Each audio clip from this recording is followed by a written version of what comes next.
Vamos a resolver un examen. Es de la prueba para la obtención del título de graduado en Educación Secundaria de la Comunidad de Madrid. Pertenece al ámbito científico-tecnológico, a la opción de enseñanzas académicas.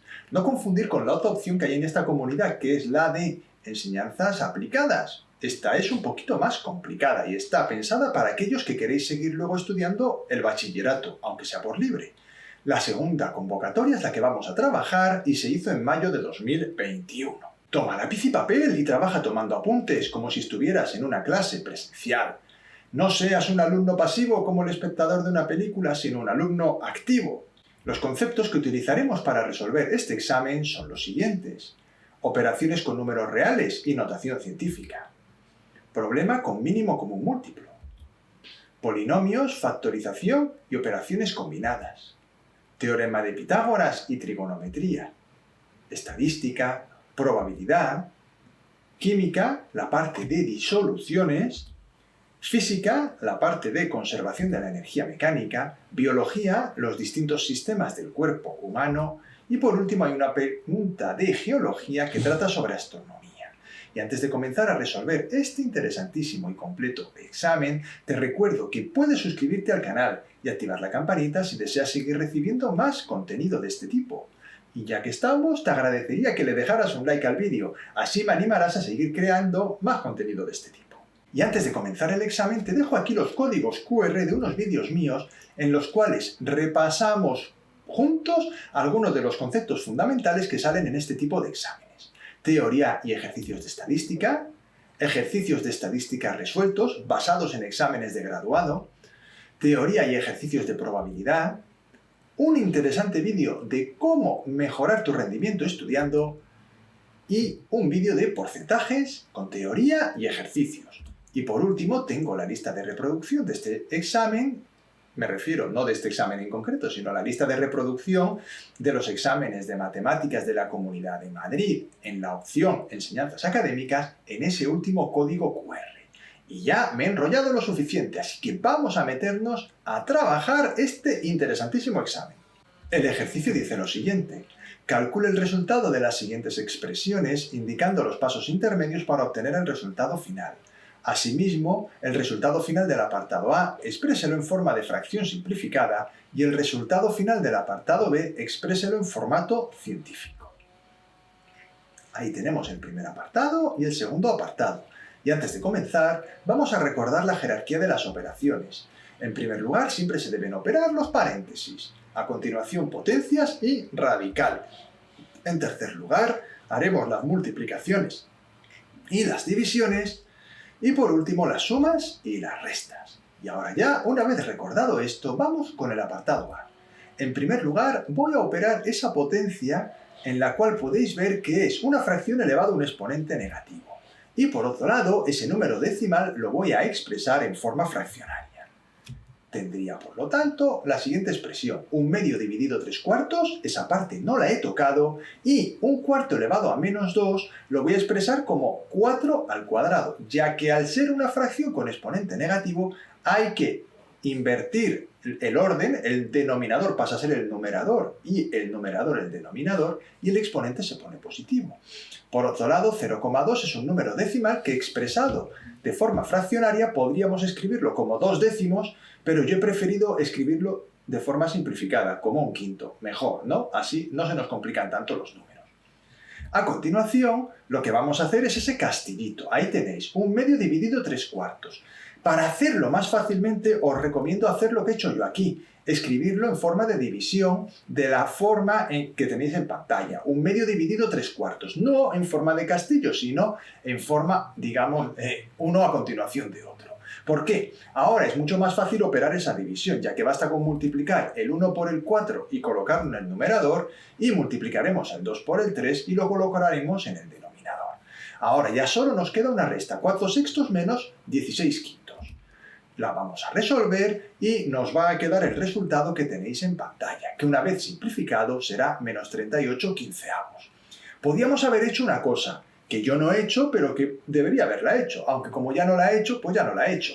Observad que el 4/6 se puede simplificar y podría haber escrito 2/3, Si hubiera escrito 2/3, habría llegado directamente a la fracción menos 38/15.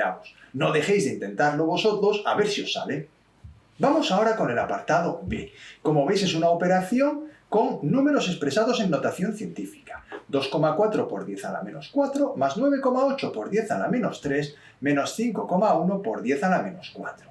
Cuando tenemos números expresados en notación científica que se suman o se restan, debemos expresar para poder hacer la operación a mano todos los números con el mismo exponente. Es decir, en este caso, lo que vamos a hacer es el 9,8 por 10 a la menos 3, lo vamos a escribir como 98 por 10 a la menos 4. De esta forma, todos los números tienen ya una potencia de base 10 elevado a menos 4.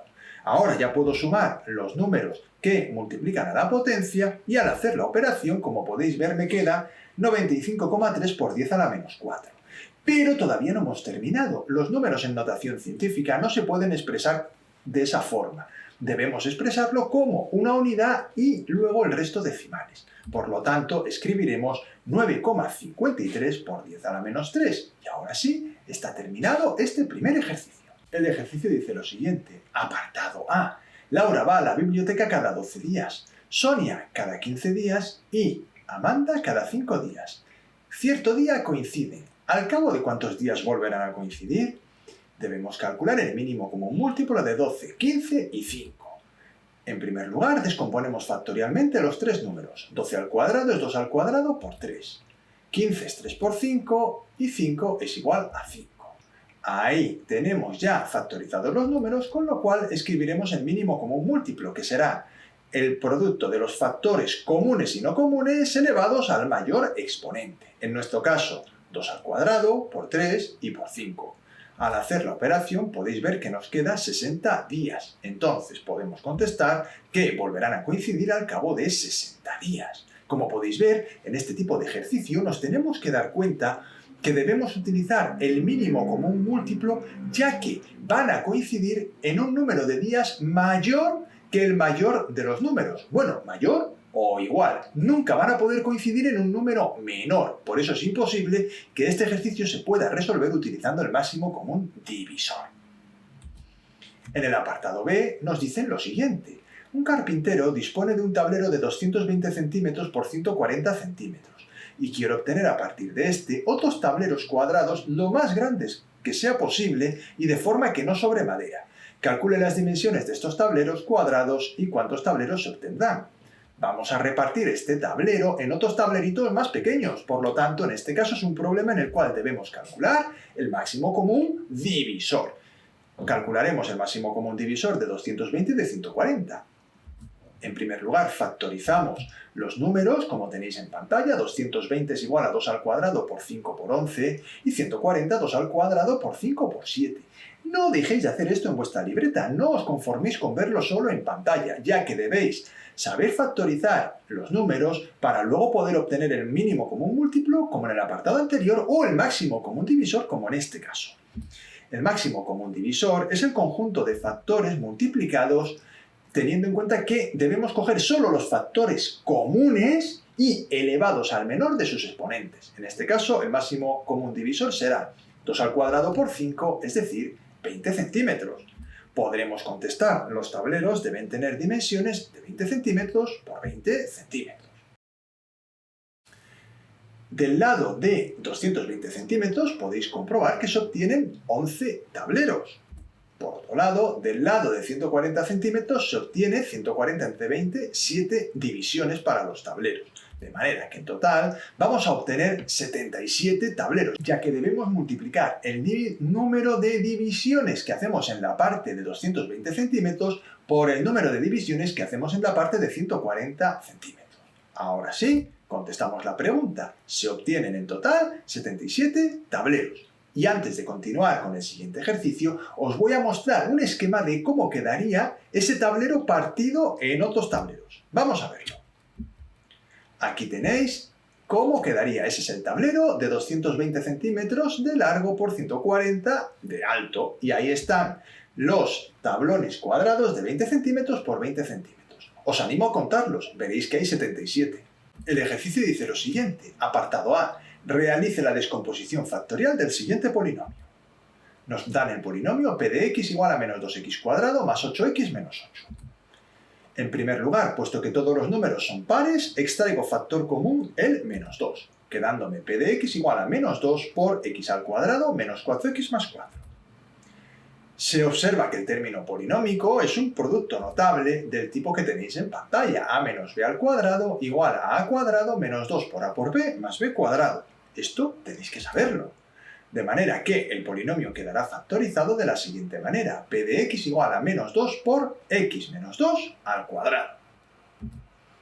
Este ejercicio también se puede hacer factorizando el polinomio mediante el método de Ruffini o calculando sus raíces mediante una ecuación de segundo grado. Pero si vais a continuar estudiando matemáticas a un nivel más alto, os recomiendo memorizar los productos notables. Aún así, también os animo a que lo hagáis utilizando el método de Ruffini o el método de la ecuación de segundo grado, para que comprobéis que se llega al mismo resultado. En el apartado B nos dicen que desarrollemos la siguiente expresión algebraica y que expresemos el resultado final en forma de polinomio ordenado. Bueno, nos ponen ahí p de x igual a 2x cuadrado menos x entre paréntesis al cuadrado menos x cuadrado menos 1 por x más 2. Bueno, ahí tenéis el desarrollo de las operaciones. En primer lugar, he desarrollado el binomio al cuadrado con la fórmula que tenéis arriba y me quedaría 2x cuadrado, todo ello al cuadrado, muy importante, hay que poner ese paréntesis, si no el ejercicio os saldrá mal, menos 2 por x cuadrado por x más x cuadrado. Esa es la primera parte, el desarrollo del producto notable. Por otro lado, voy a aplicar la propiedad distributiva al segundo producto, x cuadrado menos 1 por x más 2, teniendo en cuenta que hay un menos delante, por lo tanto, escribiré el menos y abriré un paréntesis. Al multiplicar x cuadrado por x me queda x al cubo, x cuadrado por 2 más 2x cuadrado, menos 1 por x menos x y menos 1 por más 2 me queda menos 2. A continuación, quito el menos que hay delante del paréntesis, cambiando el signo de todos y cada uno de los términos, y ahora agrupo ya los monomios en función del grado. Es decir, el monomio 4x a la cuarta, que proviene de 2x cuadrado al cuadrado, que no lo he comentado antes, pero lo digo ahora porque me parece muy importante, ese lo voy a dejar solo. Voy a tener que operar solo aquellos monomios de este polinomio que tengan el mismo grado. Como podéis ver, al hacerlo me va a quedar 4x a la cuarta menos 5x al cubo menos x cuadrado más x más 2. Y ese es el resultado. La expresión final sería, como tenéis ahí, esa que acabo de leer.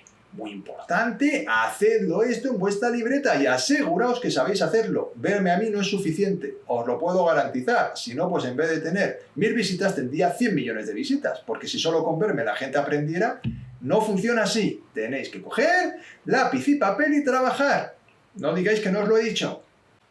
El ejercicio dice lo siguiente. Apartado A. Calcule la longitud del lado A en el siguiente jardín rectangular. Ahí en la parte derecha tenéis la imagen del jardín rectangular.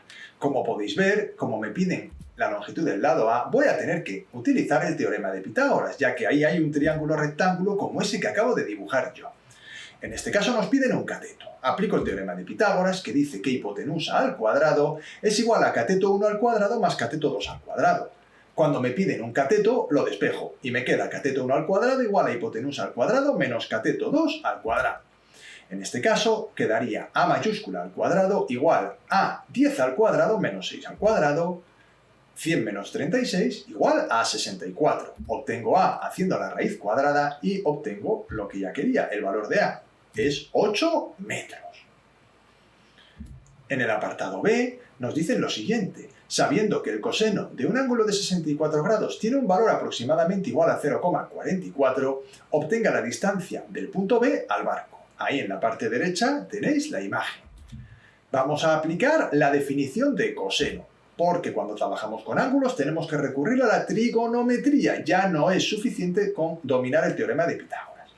El coseno de 64 grados es igual a la longitud del cateto contiguo dividido la hipotenusa. Puesto que el cateto contiguo mide 8,8 metros, lo voy a sustituir y ahora tengo que despejar x, que será igual a 8,8 dividido coseno de 64 grados. Puesto que nos han dicho que el coseno de 64 grados es 0,44, lo sustituimos. Y al dividir 8,8 entre 0,44 obtengo el resultado que me piden, 20 metros. Y diremos, la distancia del barco al punto B es de 20 metros. El ejercicio dice lo siguiente. Un inversor de bolsa ha registrado en la siguiente tabla estadística las ganancias y pérdidas semanales que ha obtenido durante 50 semanas. Ahí tenéis la tabla, anotadla porque nos va a hacer falta. Nos explican qué es lo que quiere decir la tabla, yo no lo voy a leer, si lo necesitáis parad el vídeo, lo leéis y continuamos. De acuerdo con esta tabla nos piden lo siguiente. Apartado A, ¿cuál es la frecuencia relativa correspondiente al intervalo menos 5, 0? Respondemos directamente. Dado que hay 50 datos y la frecuencia relativa es igual a la frecuencia absoluta dividido el número total de datos, podemos decir que la frecuencia relativa es 15 dividido entre 50, que nos da un resultado de 0,3, de manera que la frecuencia relativa pedida es 0,3. Apartado B. ¿En qué porcentaje de las semanas sometidas a estudio este inversor obtuvo un beneficio comprendido entre el 5% y el 10%? Bueno, como podéis ver, esto corresponde a los datos que hay en el cuarto intervalo, que son 10. De manera que el porcentaje será 10 entre 50 por 100. Resultado, 20%. Y damos la solución. El porcentaje pedido es el 20%. Apartado C. Considerando las marcas de clase de cada intervalo, calcule la media aritmética de la variable estadística. Se escribe una tabla con las columnas necesarias para resolver este apartado. Ahí tenéis los datos del enunciado y debemos escribir en primer lugar la marca de clase de cada intervalo. Como podéis ver, es menos 7,5 la marca de clase del primer intervalo, ya que debo hacer menos 10, menos 5, menos 15 entre 2, menos 7,5. Debo sumar los dos extremos del intervalo y dividir entre 2. Así obtengo el resto de marcas de clase de este ejercicio, que son menos 2,5, 2,5 y 7,5. Por otro lado, voy a necesitar el producto de la variable xy por la frecuencia, f sub i, pero voy a utilizar, puesto que la variable viene dada en forma de intervalo, la marca de clase. Multiplico menos 7,5 por 5 y me queda menos 37,5. Menos 2,5 por 15 y me queda menos 37,5. 2,5 por 20 me queda 50 y 7,5 por 10 me queda 75. Además, he obtenido los totales de las columnas de la frecuencia y de esta última columna calculada x sub i por f sub i. Ahora ya puedo calcular la media aritmética, que será, como podéis ver, la suma de la columna xy por fi dividido el número total de datos. Muy importante poner la fórmula en este tipo de ejercicio, ya que no basta solo con poner los números, el profesor tiene que ver que sabéis la fórmula que hay que utilizar. En este caso, el resultado sería 50 entre 50 igual a 1. La media aritmética es igual a 1. Ahí lo tenemos, de manera que podremos decir que el beneficio medio es del 1%. Apartado D. De acuerdo con esta tabla, para una semana dada futura, ¿cuál es la probabilidad de que este inversor sufra pérdidas? Pues sufrirá pérdidas cuando los beneficios sean negativos. Aplico la regla de Laplace. La probabilidad de que el inversor sufra pérdidas es igual al número de casos favorables, es decir, cuando sufre pérdidas, dividido el número de casos totales. Sufre pérdidas en 20 semanas, 15 más 5, del total de 50 semanas. En total nos sale 0,4 y esa es la probabilidad de que el inversor tenga pérdidas, 0,4.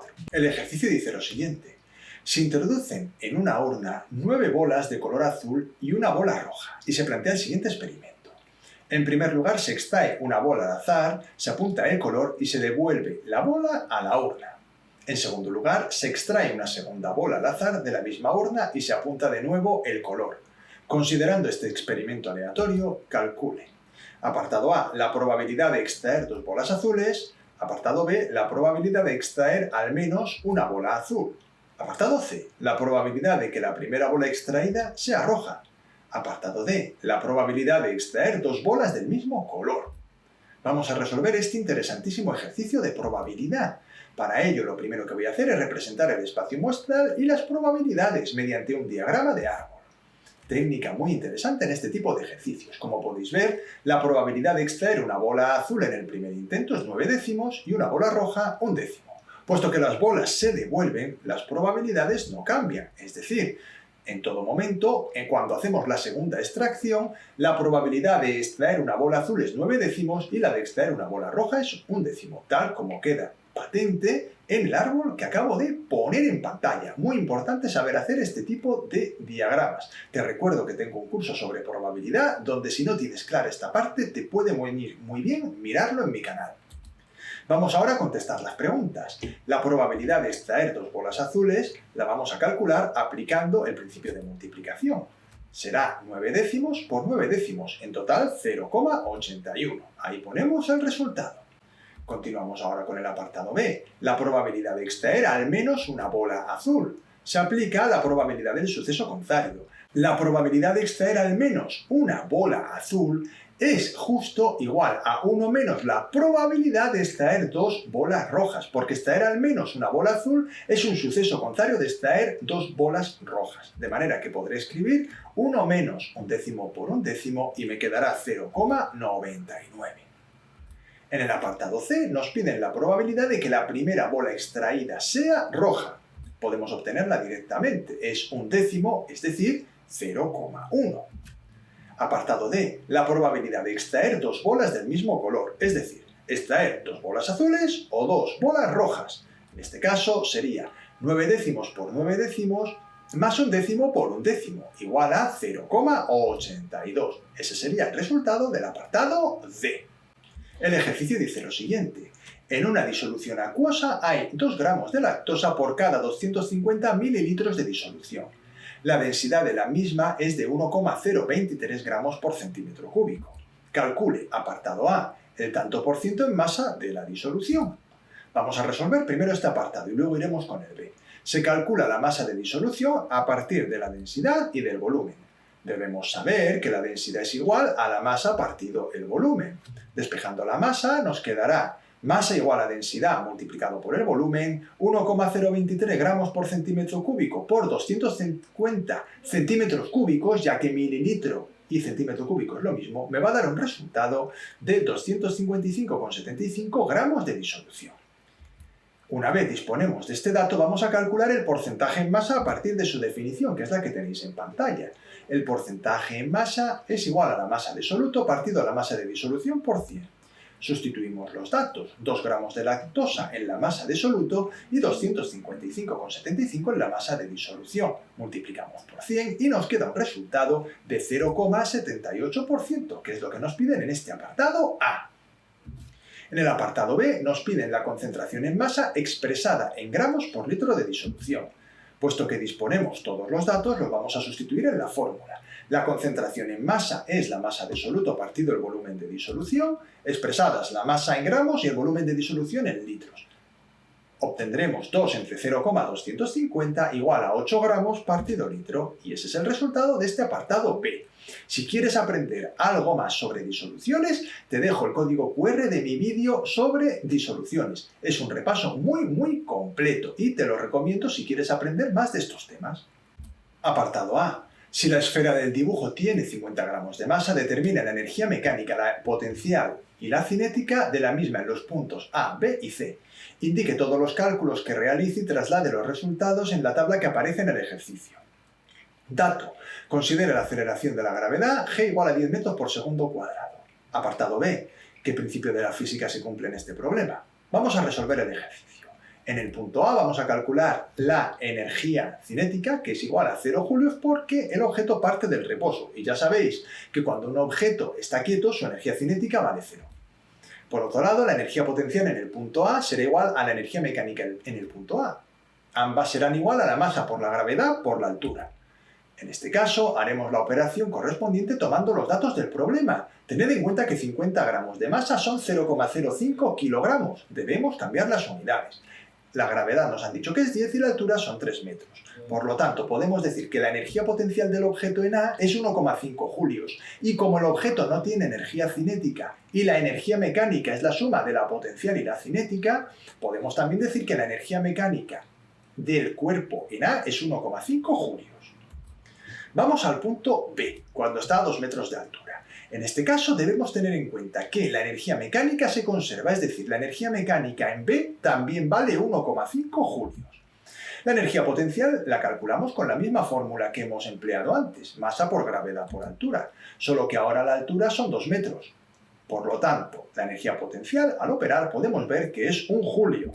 Y la energía cinética es la diferencia entre la energía mecánica en B y la energía potencial en B, de manera que nos queda 0,5 julios. Por otro lado, en el punto C, que está a 0 metros de altura, debemos tener en cuenta que la energía mecánica se conserva, es 1,5 julios, y será igual a la energía cinética, muy importante, porque la potencial va a ser 0.